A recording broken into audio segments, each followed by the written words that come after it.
Hello and welcome to the Whitehall Sources podcast, where we take you inside politics at Westminster. I'm Callum MacDonald. Hello. Also on the podcast, of course, Kirsty Buchanan, who was a special advisor to the Prime Minister, Theresa May. Hello, Kirsty. Yes, I was. Hello, Callum. Those were the days. And Joe Tanner. Indeed. Joe Tanner's here as well, political strategist who advises politicians from across political parties. Hello, Joe. Hello. I tried to avoid Brexit And how did you get on? massively. Well, I just used to get hit over the head with a flag whenever I used to go and do an interview at College Green. So, because all the protesters were always around, but that was probably as bad as it got for me. They've not really gone home, the protesters. They're still there. The reason Brexit gets a mention is because President Macron of France is in the UK this week for a state visit, and it's kind of a bit of a post-Brexit reset in some ways. That's what we're going to be focusing on in the podcast today. We'll talk about that in great detail, and of course, you can watch our podcast on YouTube. Just search for Whitehall Sources. You can find us on X. You can watch our clips on TikTok and subscribe to our mailing list at whitehallsources.com. And to have your say as you're listening or watching, drop us a WhatsApp message. The number is 0333 404 6507. So French President Emmanuel Macron is making something of a landmark 3-day state visit to the UK, the first by a European leader since Brexit. He's being hosted today, Tuesday the 8th of July, by King Charles. There'll be a Downing Street summit as well later this week on Thursday, where President Macron and Prime Minister Starmer will seal a one-in, one-out migration agreement. The idea here is that the UK will return small boat migrants who have crossed the English Channel to France in exchange for accepting asylum seekers with UK connections. There will be joint processing centres as well, we expect, as part of this deal. Kirsty, this is something of a complementary deal, it's being framed certainly, that goes alongside French patrols stepping up in the English Channel. We've seen footage in the last couple of weeks of the French kind of slashing at small boats to deflate them, to stop them being able to sail. This is a kind of deeper security cooperation perhaps than we've seen in recent years between the UK and France, by the sounds of it. Yeah, and it's a rhetorical reset, I think, for the government. We've gone from a year ago, Keir Starmer threatening to smash the gangs, to as kind of immigration hokey-cokey, one in, one out. And this is all set against the backdrop that this government, as the previous government before it, is really struggling to get to grips with small boat crossings. To put this in context, before Brexit, when we had the ability to take people and return them from whence they came, brackets France, small boat crossings were in the region of about 300 or 400 a year. They're now at something like 24,000. They've gone up again on this time last year by 28%, and we are only succeeding in removing about 4% of the people that come over on those small boats. So this is a very important visit. We're still all waiting to see exactly what is meant by this kind of one-in, one-out deal, and what sort of scale that will involve and how it will work in practice. But one thing is certain. I was watching the footage this morning of President Macron, as I will insist on calling him, and his lovely lady wife, Brigitte, arriving. There's no doubt about it. The royal family has pulled out all the stops on this state visit. The Prince and Princess of Wales went to greet them as they landed at RAF Northolt. King Charles was having such a natter, influent French, I might add, with Macron, that the Lord Lieutenant had to drag them away so that they could get on these glorious Landau carriages and be taken up the Golden Mile to Windsor Castle for lunch amongst throngs of Windsor crowds and lots of tourists, I should imagine. So a huge endeavour there to sort of really emphasise the entente cordiale, the close cooperation between our two nations, all gearing up towards this, hopefully, statement of further progress on smashing the gangs. Smashing the gangs, indeed. Joe, a thought from you, and then we'll get to our guest for this podcast as well. I wonder what your assessment is of the Starmer-Macron relationship and how important that is, because I feel like, even just speaking for myself, I'm far more aware of there being a UK-French relationship in this Starmer era than I was in recent years. It certainly feels like it's changed.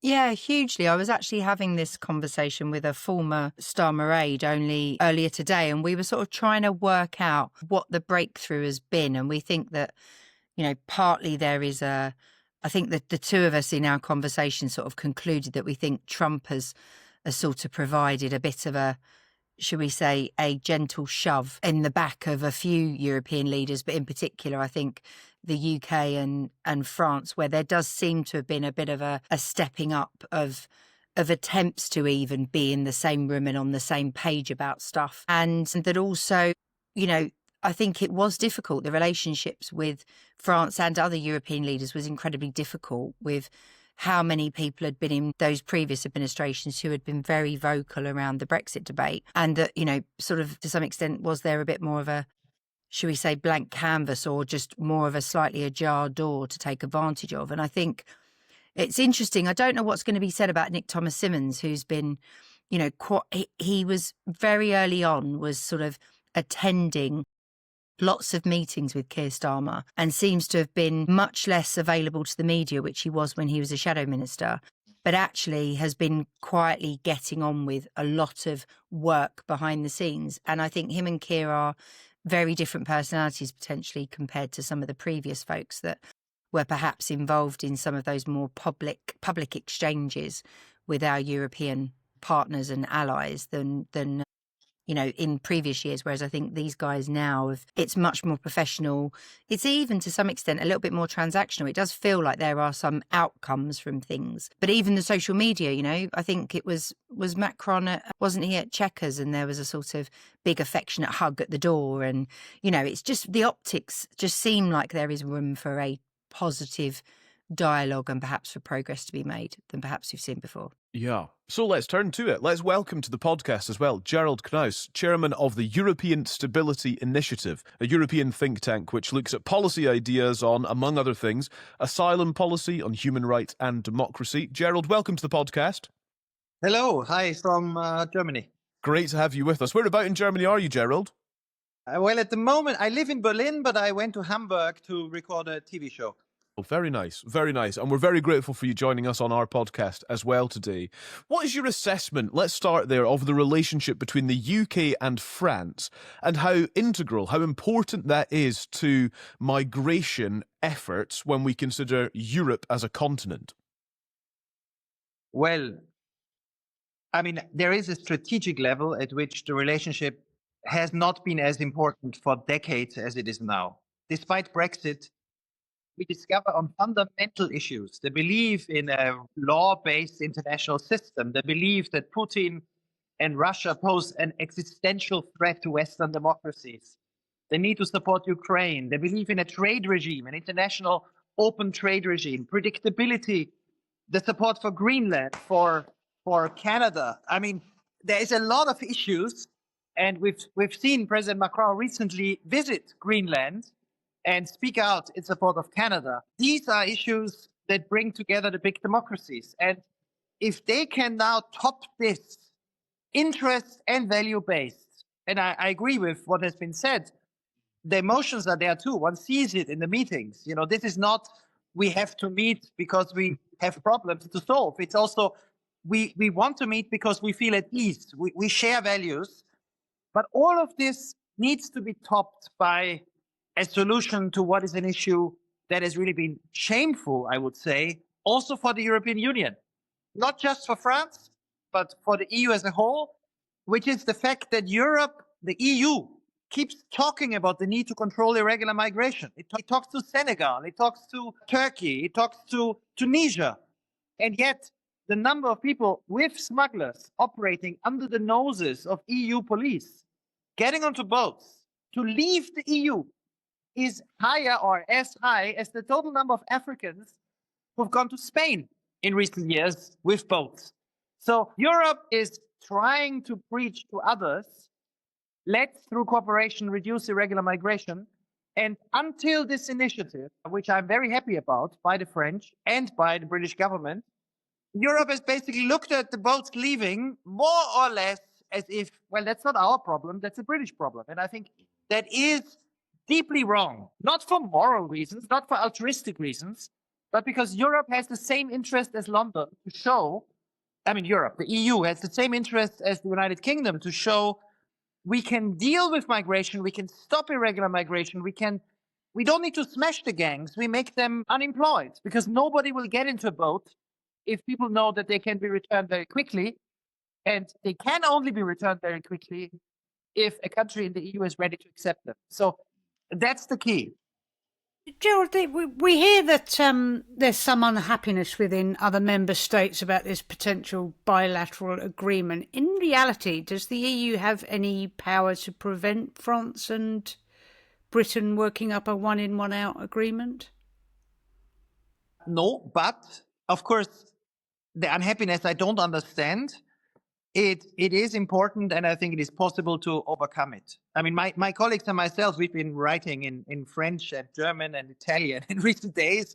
I've sent messages to people I know in Rome. I mean, we worked on the EU-Turkey statement. You know, I don't know if your viewers know that we made the proposal that led in 2016 to the agreement between Turkey and the European Union in March 2016, which only worked because a few countries went ahead. The Dutch, the Germans, and the Turks.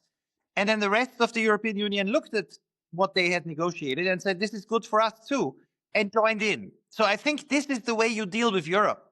You don't wait for the 27 to first agree abstractly, is it a good idea to talk to Britain? You negotiate something, you put something on the table, and yes, then you get the Commission and member states on board. What I've been telling the Italians, because they have been leading. They wrote a letter with Greece and Spain and Malta, I mean the Mediterranean countries, saying, listen, we are not so happy. What is this all about? And I mean, my colleagues and myself have told the Italians at very high level, listen, this is the best thing that can happen to you.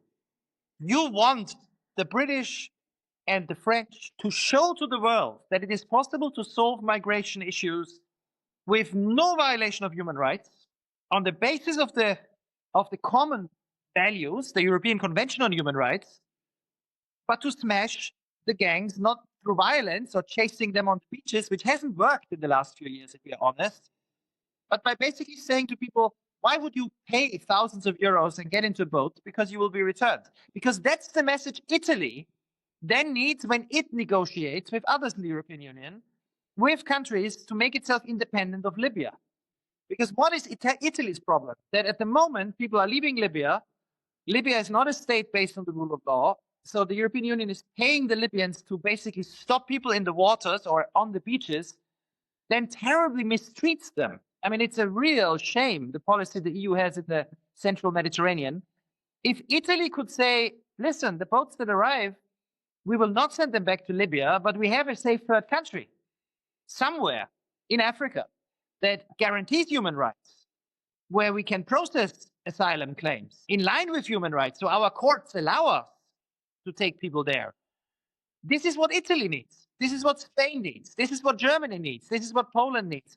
We need to show that we can reduce irregular migration on the basis of our values without destroying the right to asylum, without letting people end up in places where they are tortured, like in Libya.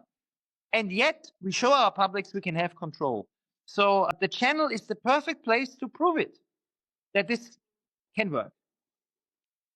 How big is the scale of the operation? We understand that obviously it needs a lot of pan-European working to and cross-border working to do this. But this is a multi-billion-pound racket. It stretches from the money markets of Kabul through the Mediterranean up to the Balkans. We've got trafficking routes in Bulgaria and Italy and Spain. We have these vast warehouses in Germany with these flimsy boats and dodgy life jackets, and then we have these big logistic networks in France and Belgium, and all the money is funneled through, Hawala networks and encrypted messaging systems. How big is this problem, and how on earth do you start to tackle it in a kind of cross-border way? You put your finger on the main problem. We've been trying to chase a ghost, this diffuse network that gets its resources in different places, that in the end, however, depends on one essential ingredient. And the essential ingredient is that the smugglers who organize the boats, who organize the trips, who get people to spend a lot of money, need to be able to say, we can guarantee you that once you arrive in the UK, you can stay. And if you take that away, the whole infrastructure crumbles. And I'm not making this up. That was when we proposed this for Turkey and Greece. 1 million people. I mean, the numbers at the moment, we have 20,000 people in 6 months. If this continues, we might have 40,000 people in a year. Now, this is money for smugglers. It's profit. But imagine in 2015, 12 months, you had 1 million people cross in boats from Turkey to Greece. What profit was made? How many people got rich? And then it dropped to 3% in 2 weeks through a simple press statement, which was the press statement agreed that on the 18th of March, from that date on, Greece was going to and Turkey was ready to accept anyone back who crossed. So the message, the key thing is that this message must be believed. It was believed in the Aegean, and the numbers of people fell from 151,000 in 3 months in the winter, January, February, March 2016, to 5,000 in the summer when it's easier and the numbers always go up in the summer of 2016. 3%, 5,000 in 3 months from 150,000. So the smugglers lost their business. And I think this is the smart way to go about this. Because if we are chasing, it's a bit like dealing with drugs.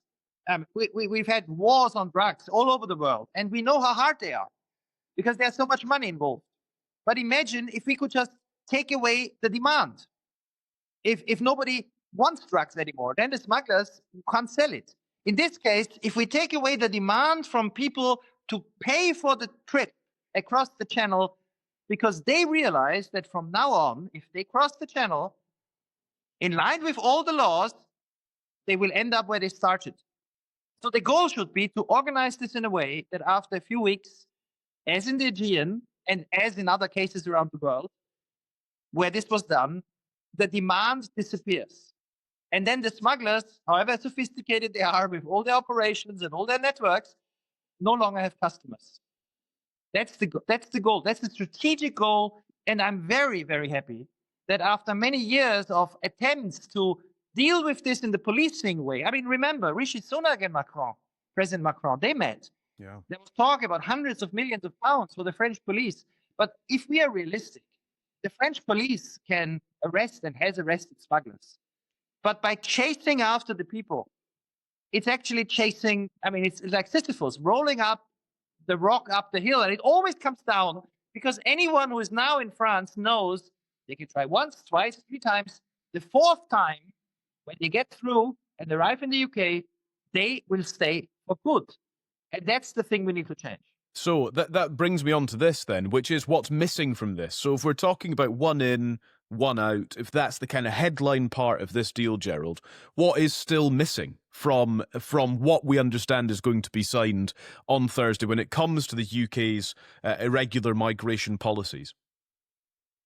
Well, I haven't seen what has been agreed. Sure. I've talked to people, so I can't really comment on this. I can tell you what I think we've learned and what would be needed.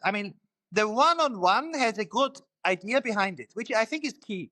It's that obviously for France to say politically, we are going to take back people who cross. Politics exists in every democracy. For the French, they then need to say, well, but wait. We've had more asylum applications in the last 5 years than Britain per capita.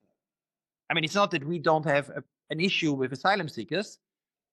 So Britain will also say, and this is why it's a good offer by the government, will also take asylum seekers or I don't know how it is defined.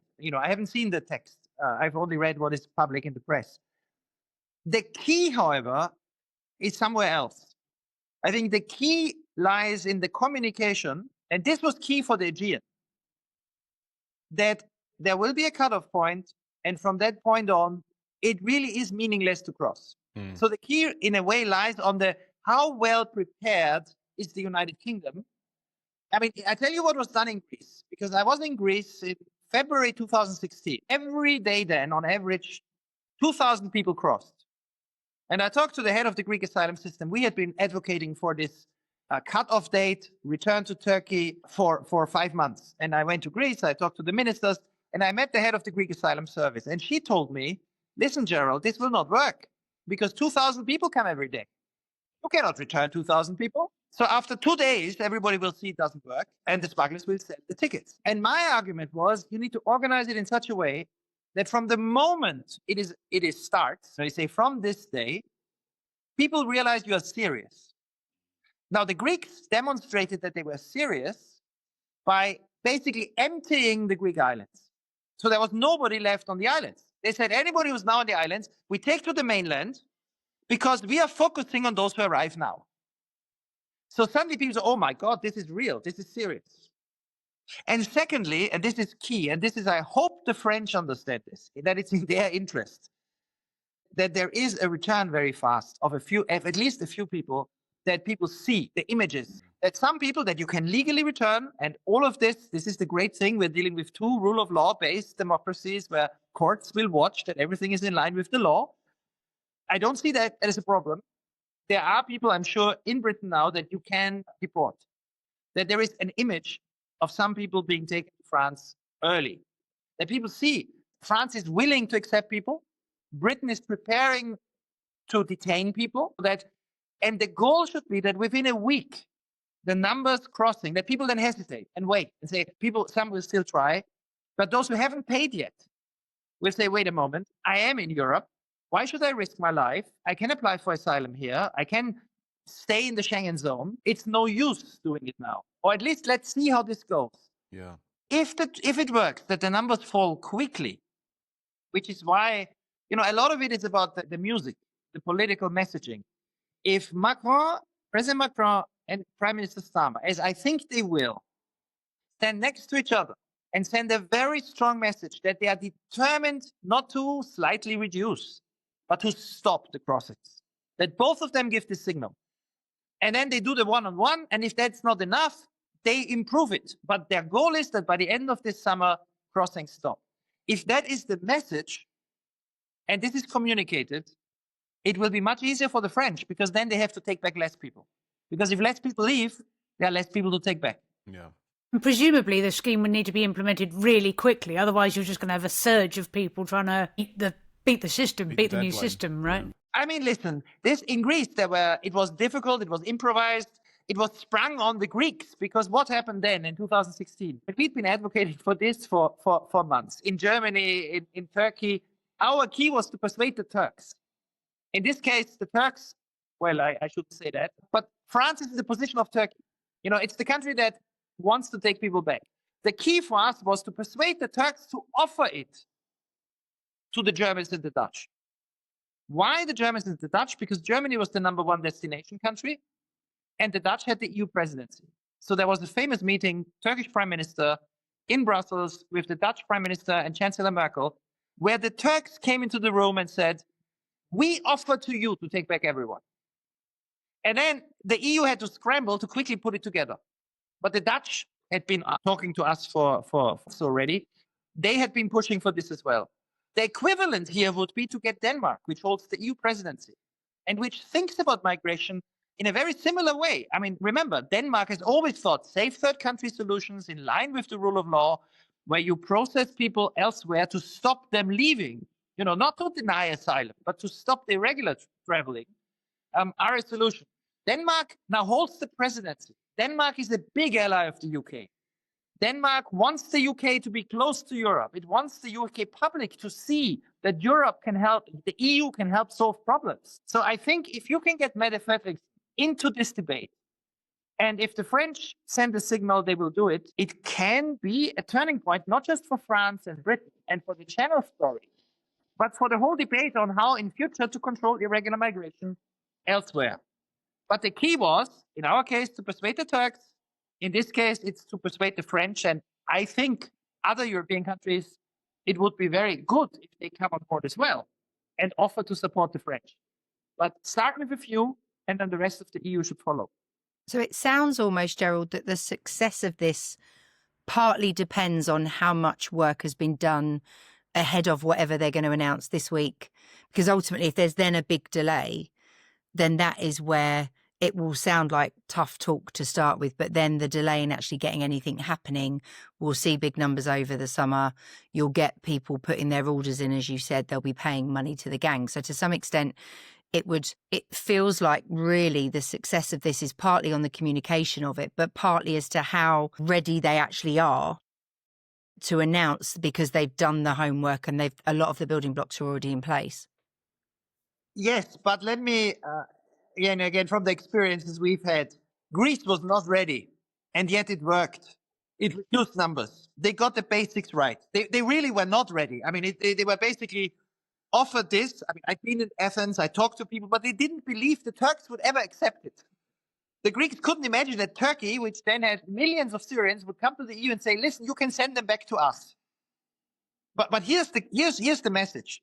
The Turks agreed because they expected they didn't need to take many because it would stop soon. That was our message. If you do it well, you don't need to take many people in France or in Turkey or in such agreements because you want to reduce those who even get into a boat. So you're right. Ideally, these things are well planned through in detail, but they never are. The most important thing is you define the goal. If France and Britain send a signal, listen, we want to stop this. And I think that's important. You don't want to reduce it by half because I think that would risk not working. But if this is all you do at first, you say we want to reduce it and it doesn't work, then you meet again in 2 weeks and you say, and now we stop it. There's nothing ever lost. Second, we will stop it by wanting to return those who get into a boat. Don't get into a boat, it's futile. Then Britain will improvise. Not everything will work like in Greece. But Britain has much more capacity than Greece. And it's not some islands in the Aegean. It's a coast where there's an infrastructure. There is cooperation between France and Britain. You can combine it, of course, with going after smugglers. But the most important thing you need to do is the communication. I agree. And for me, the most important thing is that it starts. Not everything has been worked out. It's politics on both sides. We in the EU need to make the case over and over again to our publics. And I've been trying to get the Germans to support the French. I've been trying to say that Denmark or Poland or the Netherlands actually have an interest in also saying we take people back, to make this a pan-European project. But if at the moment it starts with France, fine. It's important. And if you then learn, okay, the communication works, great. If it's not good enough, you improvise, you improve it, but you know where you want to go. One thing that matters is the belief that this can be stopped without violating human rights, which I think is important for any law-abiding government in Paris or London, but it can really be stopped. Yeah.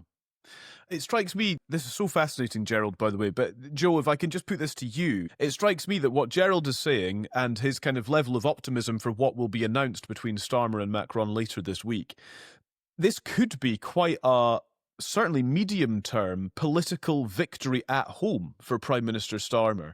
If we consider the Greek example that Gerald's been talking about, 151,000 in the winter months, the winter 3 months, down to 5,000 in the summer of 2016. I mean, this could be a 6-month turnaround on one of the issues that defines voters' approval of the Prime Minister right now.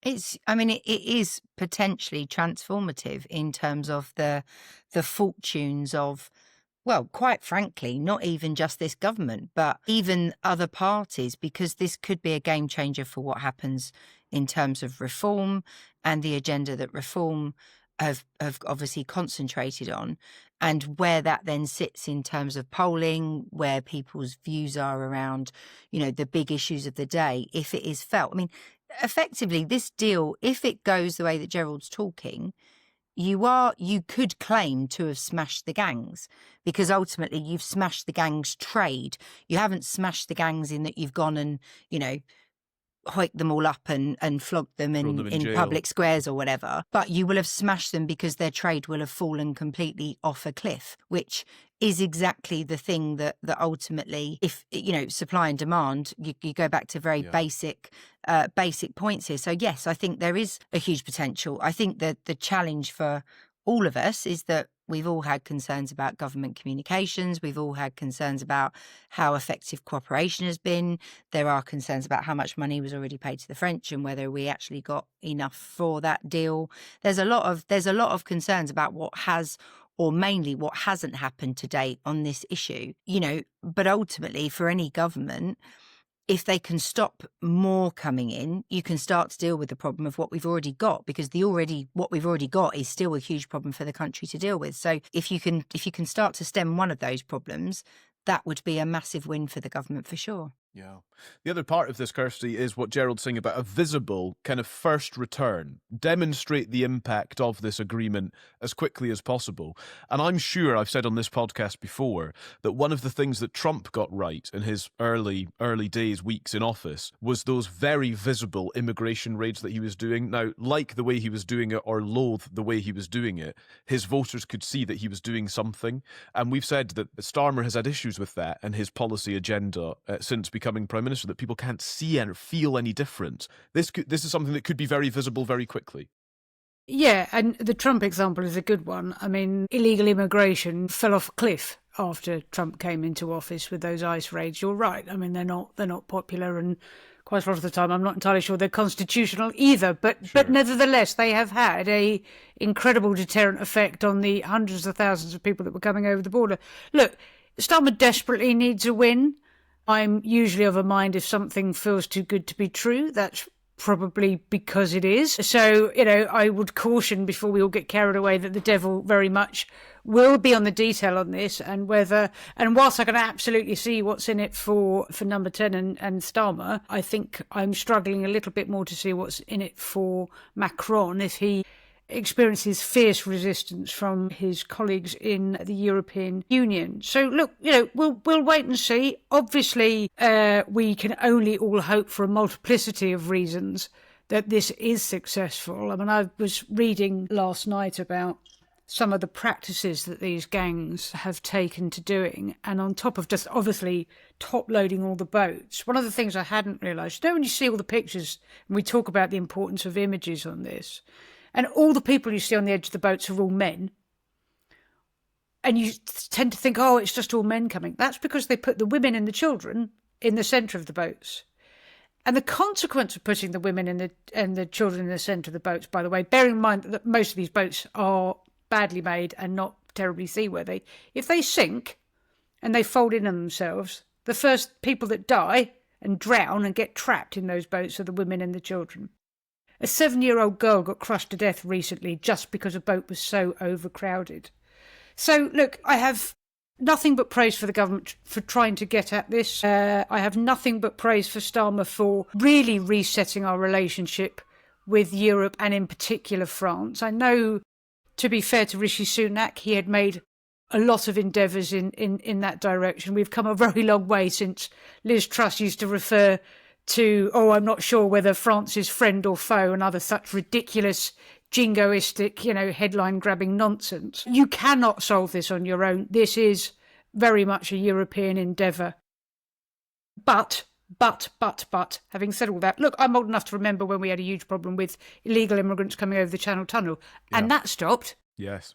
Yeah. Or dwindled to manageable levels. So, yes, in theory, it feels like it should work, but let's wait and see what it looks like in detail.